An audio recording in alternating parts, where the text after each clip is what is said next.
The Seahawks beat the Falcons 34-14. The Packers edge out the Texans 24-22. The Colts beat the Dolphins in a very underwhelming game 16-10. The Lions survive going into Minneapolis and beat the Vikings 31-29. Vikings were undefeated until that No point. more undefeateds.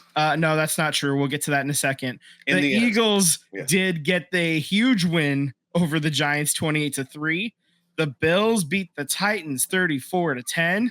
The Bengals over the Browns 21-14. Thoughts and prayers. Whatever. Commanders over the Panthers 40-7, and it wasn't that close. The Rams beat the Raiders 20-15. Kansas City is your only remaining undefeated team. They beat the Niners 28-18. The special games, as I'm calling them now, Thursday night was the Broncos over the Saints 33-10. On Sunday in England, the Jaguars beat the Patriots 32-16. And then Sunday Night Football had the Steelers all over the Jets 37-15. As we speak right now, the Buccaneers are hosting the Ravens. The Cardinals will be playing the Chargers in about 25 minutes or so. And there we go. There's your score update. So, Tyler, before I go in. Yeah, it's wild to me that the Jaguars, I didn't realize, played back-to-back weeks in London. Like, they lost potentially 2 home games to go play in London because they played in London last week, right? And they got their ass kicked. And they played London this week again, and they won, right? So they lost 2 home games. That sucks. I didn't realize that NFL schedules did that to them. But well, I mean, there was a while there they were playing like 3 weeks in London for a few years, like in a row. That's like, crazy. They were out there, like they were basically like doing a mini residence, a little residency. Wow. If you're a concert goer. Hey man, they got the win, so I guess I can't be mad at it, right? Yeah, good win too. Yeah, so Voldemort on Cleveland ruptured his Achilles, I believe. So that was the attitude that I was giving for that. And the Browns started playing a little bit better once he was gone. Wouldn't you know it? You know, I have Chubb in our league, and I didn't play him. I mean, he got a touchdown. I didn't play him because I was like, what's he going to do? You know, he hasn't played in over a year, and should have known. Chubb's going to Chubb. Yeah. Well, yeah. So let's start with Saquon going home or making a return to New York, where they didn't want to pay him because they were paying Danny pennies. Yeah, for real. What a crazy game. I know everyone's going to look at that score and be like, oh, was it really that crazy? You guys blew off the Giants. It kind of was, you know, and I have been – let's start on offense, okay? Offense was great. I mean, the first quarter, which is still a woe for the Eagles, they haven't scored any points, let alone a field goal, in over 6 games dating back to last year. So it's now a record. We tied a record last week, and now it's officially a record. So that sucks. But Saquon came back. Saquon did exactly what he said he was going to do, ran over 100 yards, had a chance to break his personal best by getting 13 more yards and told Nick Sirianni, let the others eat. I'm good. And what can you say, man? I mean, that is leadership to its core, and I really appreciate everything that Saquon did. Sucks to the Giants fans. I know they had to boo him, and I would too if I were in their shoes. So, you know, that is what it is. I will say defensively, our team is just been rock solid since, you know, going back 3 weeks ago where I had some question marks defensively, and I got some question marks still, but for the most part, Quinyon Mitchell, that kid looks like the real deal. He held Malik Neighbors to 34 yards, no touchdowns. That's amazing. I think he's definitely in play for Rookie of the Year, along with that kid in Pittsburgh as well, too. So there's 2 studs at the cornerback position there. Also, too, you know, I want to say that the crazy part about it is that the Eagles had, going into the second, ending the second, they had 6 sacks. Like, we thought it was going to be lights out defensively for the Giants, and it kind of was. But they also had, in respect, 5 sacks of their own. So crazy, crazy defensive game. But again, talent always wins out when the team plays hard. So luckily we have Saquon Barkley. Luckily we have a quarterback who can squat 600 pounds and get us some tugs, and we have AJ Brown. So can't be mad. The Dallas had a bye week, so we didn't really gain any ground in that retrospect. The Commanders won. Shout out to their quarterback, Daniels. It looked like he was knocked out, but it sounds like tweets from his mom says he's going to be okay. Yeah. Or he is. And I just traded for Jaden Daniels too in our league. So so that was fun for me. I get a new toy and then I can't play with him. Well, hopefully he's gonna be okay going forward. Absolutely, but they definitely have the league in surprise here as far as the record goes. And I'm happy to chase it, man. It gives us something to fight for. So keeps the hungry in all of y'all. So every year somebody goes for a worst to first. Yeah, and every year in the NFL without fail, and right now looks like it's Washington. I mean, we'll see if you guys can catch them, but they figured it out for a little bit. Part of it is getting a good quarterback. It's amazing what happens when you get a guy that can actually play the position pretty well. So yeah. Before we get into yours, I do want to say, did your team are you lighting some incense at your house? Did your team grab lava rocks from Hawaii? I legit wrote down all the people that are currently injured, not the ones that have missed games prior but are okay now or whatever. So just the guys that are currently injured.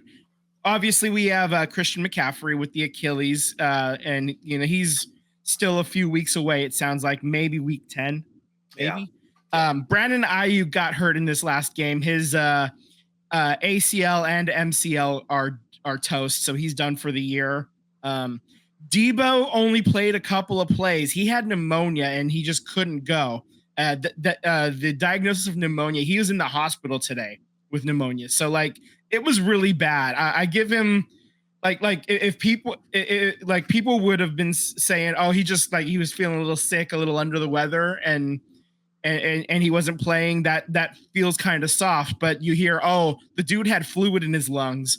Okay, yeah, and I've had pneumonia twice in my life, and it is not fun. It is not fun. And I couldn't do shit, so it doesn't surprise me that Debo was, on the oxygen tank and he had the fan blowing at him the entire time and he couldn't go, So Kittle also has a foot injury. Hufanga has been missing games. He came back from the injury last year, and he's been missing games with the wrist injury. Dre Greenlaw, his Achilles was toast early this season. Jake Moody hurt his ankle, our starting kicker. And then the replacement, he hurt his shoulder making a tackle. So Juwan Johnson was out with a hip. Javon Hargrave, he tore his triceps and he's done for the year. So this is just the 9 guys that are currently not playing games right now for the team. I swear you guys took lava rocks from Hawaii. You guys need to put it back. Yeah, whatever witchcraft has befallen upon us, I rebuke you in the name of Thor. It's just literally everything's fallen. I'm starting to think it might not be the Niners' year this year. I'm starting that thought has crept into my brain just a little bit. Are you guys tied for first? Or you guys still have first? I think Seattle won, right? Seattle won, so they're up. Okay, they're up one game. It's whatever. It's still in it to be sure, and still plenty of talent. When assuming we can get healthy. I don't know if Debo's going to be able to go because pneumonia is kind of a bitch to get over. But Jordan Mason, he injured his shoulder in the last game against Seattle. He was able to go this week, but I'm not going to pretend that. I don't think he's going to pretend like it's not hurting. Yeah, clearly the North is a powerhouse to be reckoned with. Given the fact that they had their own slugfest this past week between the Lions and the Vikings, but man, I don't know, man. Like, I mean, Yeah. that's why they play Brock every also, Sunday because on paper our teams look like they could be one of the best teams, and it yeah, is one of those. Every week we scratch our heads and be like, what is happening? right, yeah, yeah. I mean, it didn't help that Brock had definitely one of, if not his worst game as a starting quarterback as well. I Sure. mean, the 3 picks, him and Patrick Mahomes combined for like at one point they were combined their quarterback ratings, they were at 78. Brock was at 30 and Patrick was at 48 or something like that. It was embarrassing. Like both of I them played like shit. Yeah, I do So believe that if you look at the numbers, right, as mhm. far as touchdowns and passing ratings, Mahomes isn't popping off the charts amazing, he's right? if you have him in fantasy football, and I'm kind of giving away a secret that's actually been known for like a few weeks now, you can't start him. You Yeah. cannot start Patrick Mahomes. Yeah, Um, so he's not popping up the charts, and I would tell you guys that the difference between what Mahomes does numbers wise and then how their record speaks is he makes the play when it matters the most. right, yeah. That's Mhm. that's the They're key. they're doing it with defense this year. Is Yep. what it looks like. It's going to be defense and then just well-timed execution, not necessarily continuous execution. Right. Uh, Exactly. so obviously they're 6-0, but I mean I haven't been totally impressed, at least by the offense. It's just like well timed, you know. Right. Right. And wouldn't you know it, before like you look up and they have 28 points, and it's like how the hell did that happen? Especially with Patrick Mahomes throwing 2 picks, you know. Uh, so so that's kind of where the league is kind of settling right now.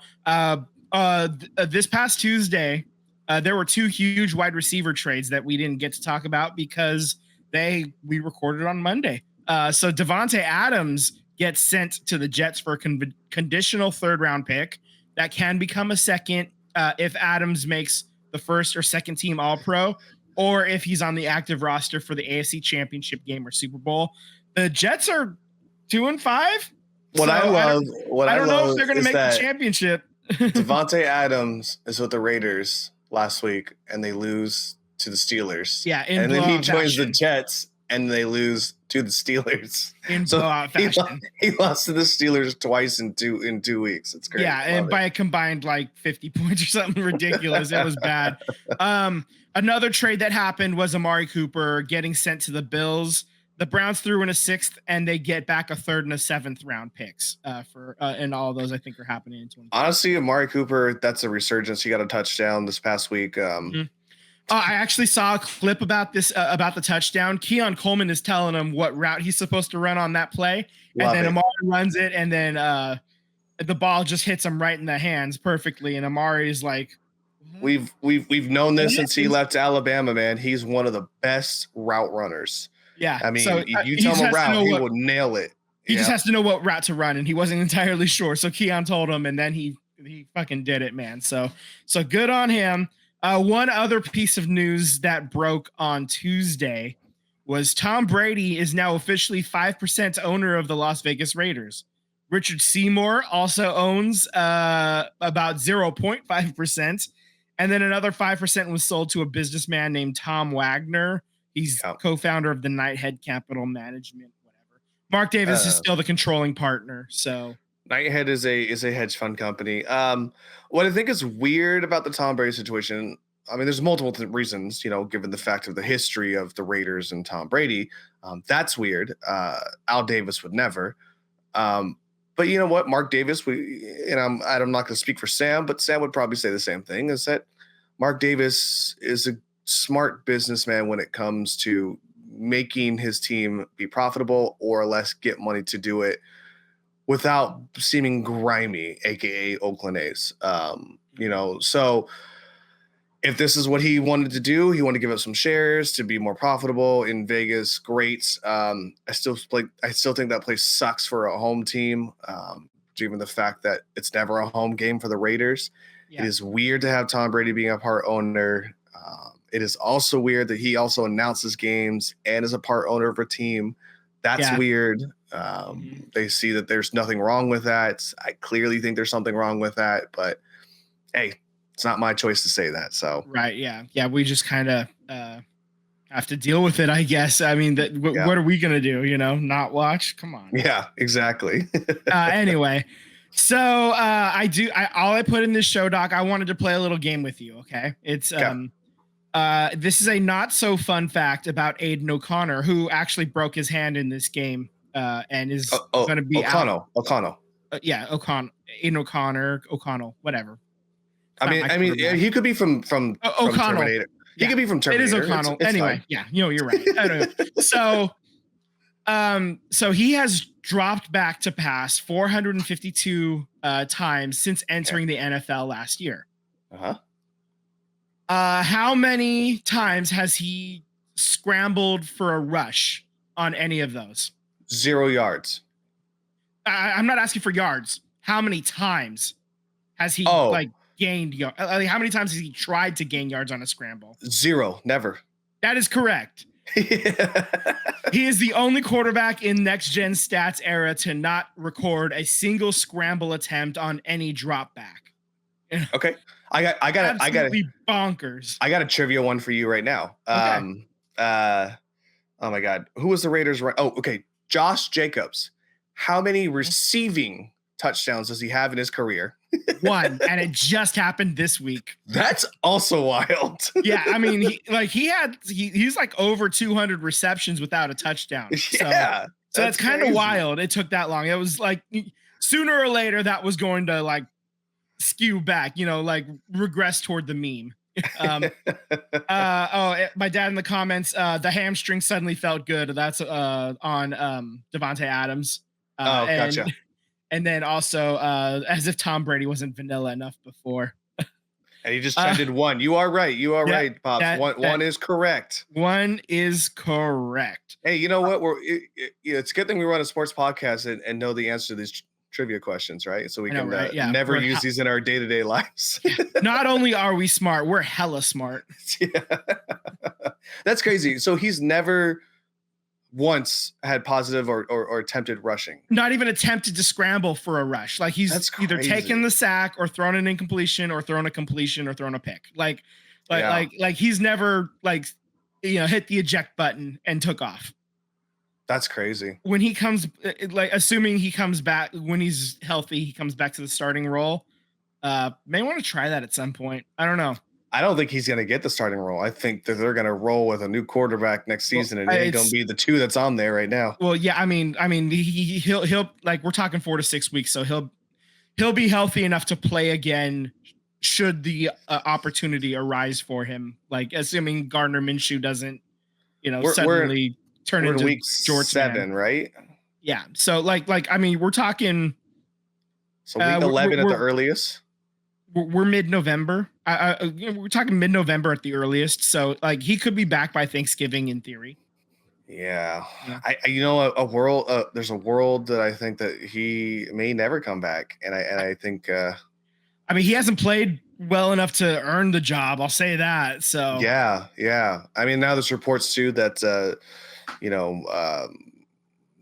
Davante Adams' energy shifted once not Mahomes, when the Stash got hired on as their backup quarterback. So there's a lot to change, man. Like we were talking about this team last year and about how we were giving them praises and where they could be next year. And man, what a year of a difference makes, right? So I mean, I was one of the ones that thought that this was gonna happen. I didn't have them in the playoffs, to be honest. I don't think I had them in the playoffs, but I definitely didn't think they were gonna regress as hard as they did. I definitely thought there's gonna be some positive movement, given the fact that the Broncos were not gonna be great. Obviously the Chiefs were gonna be the Chiefs. It just seemed like the Raiders should have taken a step forward, and it feels like the Broncos took a step forward. And that's not how it probably should have been done, but hey, that's why they play every Sunday.